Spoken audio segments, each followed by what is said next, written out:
It's in the game.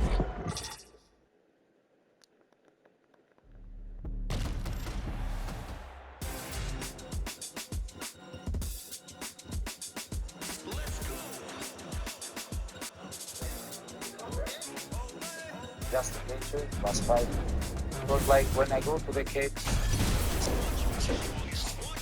Just a picture, last fight. It was like when I go to the cage. You know, this guy, he hit like truck, you know, like nobody hit harder, me like harder than Justin Gaethje. His kick, his punch, his left hook, right uppercut, you know, it's like, but I make him hit me, you know.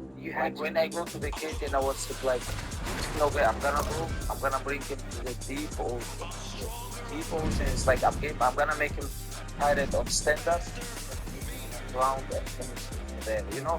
First of all, what I have to do, because he have very good wrestling players.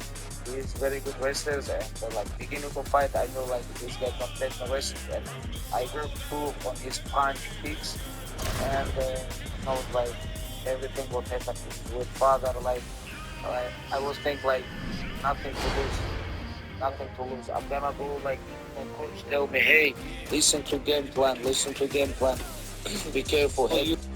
Justin Gaethje, last fight.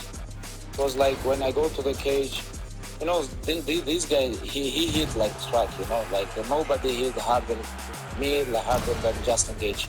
His kick, his punch, his left hook, right uppercut, you know, it's like, but I make him hit me, you know. Like when I go to the cage and I was like, okay, I'm gonna bring him to the deep ocean. Deep ocean, it's like I'm gonna make him tired on stand-up, and I'm gonna bring him on ground and there, you know. First of all, what I have to do, because he has very good wrestling players. He is very good wrestler, and like beginning of fight, I know like this guy can take the wrestling. I just threw on his punch, kicks, and you know, like everything what happened with father, like I was thinking like nothing to lose, nothing to lose. I'm gonna go like, and my coach tell me, hey, listen to game plan, be careful, hey, Justin Gaethje, last fight. Because like when I go to the cage, you know, this guy, he hit like truck, you know, like nobody hit harder, me like harder than Justin Gaethje. His kick, his punch, his left hook, right uppercut, you know, like, but I make him hit, you know. Like when I go to the cage and I was like, okay, I'm gonna bring him to the deep ocean. Deep ocean is like, I'm gonna make him tired on stand-up, and I'm gonna bring him on ground and finish there, you know. First of all, what I have to do, because he have very good wrestling players. He is very good wrestlers, and like beginning of Michael Venom Page is 1 of 1 when you see the lateral movement. Hands down by his sides, champ. Very, very blatant. Shoulder, lead shoulder right facing you. You gotta be kicking this guy. His stance is too hard to try to find the punch. Strickland's bleeding from the mouth, Daniel. Looks as though there's a cut on his lip. Thankfully, he's a lot tougher than I am. Just over 2 minutes now to go.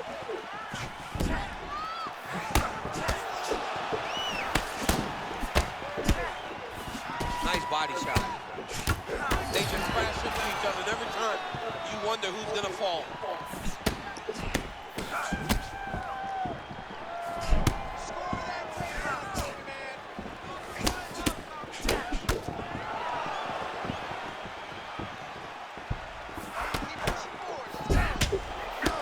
Jab is on point right now. Well, don't get mad, get even, right? He got stunned by his opponent earlier in the round. He's clearly been losing since. First time I seen somebody shoot with Sean Strickland. A lot easier said. MVP's trying to lock up on a submission now. Oh, compromising spot. Attacking armbar. Oh, somehow, some way he got out. These guys are back and forth, but submission defense wins this transition. And he's able to work his way back to his feet.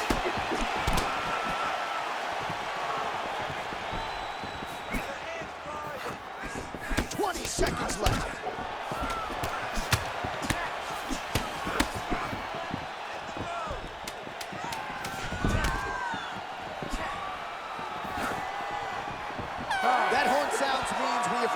of round 1. I won the round. Good news is the round is over. All right, there's the end of the round, so it was a huge strike to the head that stunned his opponent and nearly got him out of there. Yeah, that was a big moment. A big strike lands, his opponent's on wobbly legs. That is exactly what you want to see as you're walking back to your stool. Your opponent's... Ready to fight? Ready. All right, round 2. All right, next round is now underway. DC, any major takeaways after the previous 5 minutes? That both of these guys are very evenly matched. I didn't even have Gaethje out there in round 3, not to the extent that Ilya did, don't get it twisted, but Gaethje like was clearly outstriking Pimlet was clearly outstriking Gaethje in round 1 of their fight. And Gaethje ended up hurting him at the end of the round with a body shot and then an uppercut. And he had a great end of the first round. But before that, Pimlet was just outclassing Gaethje on the feet early. I've rewatched it so many times in the build-up to Pimlet Benoit something in.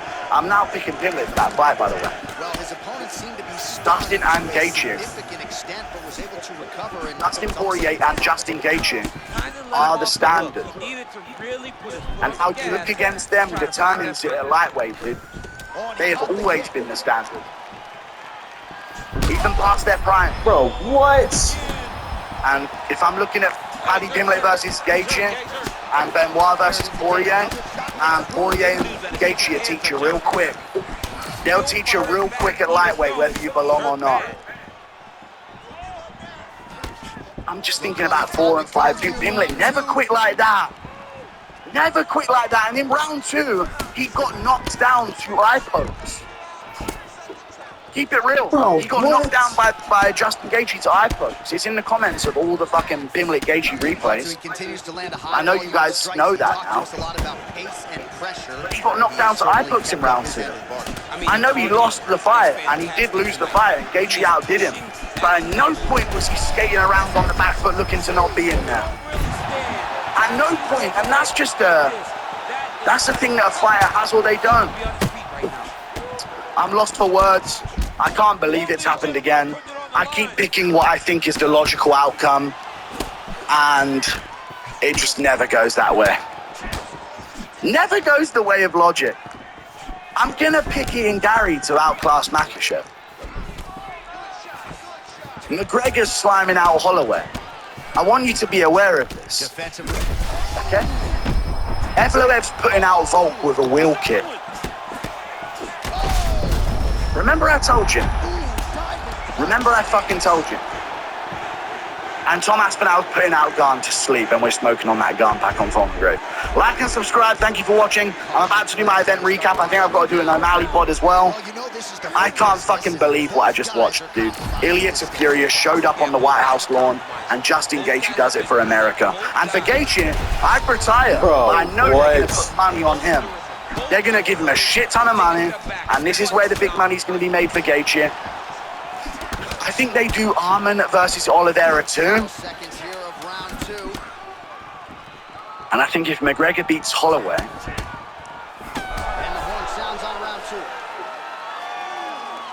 I think they're going to do Conor McGregor versus Justin Gaethje for the undisputed lightweight world title. We'll see if his opponent can make some adjustments here. It's going to be And people are going to complain. I thought it was over. I was yelling, it's over, it's over. After the first knockdown, Not big ifs. Next month, live on pay-per-view. Understands now he has a very tough competitor. Crazier upsets have happened, but he needs to stay patient and they've happened back to back, month after month. UFC. Ain't nothing like it, dude. See you later. Goodbye. Ilya Topuria has just fought Justin Gaethje at the White House on UFC Freedom 250, one of the biggest fights of the year, one of the biggest events of all time in UFC history. And this did not go how most people expected. Definitely did not go how I expected. So let's talk about this fight. What did we just witness? Justin Gaethje is the new undisputed champion of the lightweight division. He's never been able to do it before, and he's been at the top of this division for over like 5 years at this point. And he beats the undefeated phenom, the guy who's been running through legends. Bro, don't start doing weird shit with the connection, bro. Charles Oliveira. It just seemed like Justin Gaethje was just going to be another victim of Ilya Topuria. He's a guy who gets in a lot of wars. He has a lot of back and forth fights. He gets hit a lot. But wow, did Gaethje drag Ilya into exactly the kind of fight he wanted, an absolute war, a brawl. Ilya Topuria is usually very technical, he's defensively sound, but Gaethje was landing a nice jab early on, and he was connecting and seeing a lot of Ilya's shots. It's not like he wasn't getting hit because he was taking absolute bombs, and you got to give credit to Gaethje's chin because these shots would put out and have put out so many guys at the top of the sport, and Gaethje was just taking them like it was no one's business, laughing it off like it's just another day in the office. He has an insane chin. I don't know how Max Holloway put him away because he was just dogging it out, thugging it out. Ilya Topuria was coming forward and just couldn't get Gaethje out of there, landing brutal body shots in that second round, liver shots, and he could have got the finish if he was a bit more methodical, if he took his time a little bit more and didn't rush into the ground, because Gaethje basically fell over. He was absolutely exhausted, he was done, he was winded, and Ilya kind of just pushed him down and followed to the ground, where instead he could have made him try to get up and just try to lay it on him. I thought Ilya Topuria honestly didn't fight too smart today, and that's not something I expected to say, because he's been one of these new gen fighters. He says it himself, how methodical he is, how much he analyzes himself and his opponents, and how he would go into these fights. To see him lose is honestly bizarre, because he has had this mystique of being this undefeated guy and this confidence that he just can't lose. He literally celebrated the day before that the victory was basically guaranteed. It was already written. Then he goes out there and goes to absolute war with Gaethje. And I'm not going to lie, Ilya Topuria has an immense amount of heart, because he was gassed. He was taking absolute bombs. He basically got down. Gaethje landed a massive right hand, which hurt Ilya so bad, but Ilya somehow survived, and he carried through to the fourth round. Even after the first round, Ilya Topuria's face was an absolute mess, and then 3 more rounds later, he looked absolutely shattered. His face was broken. I don't know whether it was an orbital. He had blood coming out of his eye. He was just an absolute mess. We've never seen Ilya Topuria look this bad. And I don't even think this is against the prime Justin Gaethje. Gaethje has been through so many dogfights, so many big fights, so many big moments over the last 5-6 years that it's insane that he's still doing it, and it's insane that he just became the undisputed champion in 2026 against an undefeated young guy like Ilya. It just feels surreal. What a moment in America, at the White House, the global stage, in the U.S., this whole event being this love letter to America, and the American fighter winning in the main event. It was so underrated. Die, Sean! What the fuck? Die! Like, what more do I have to do? Buzzer beat him knocked out. Come on. Alright, with that, I go to watch.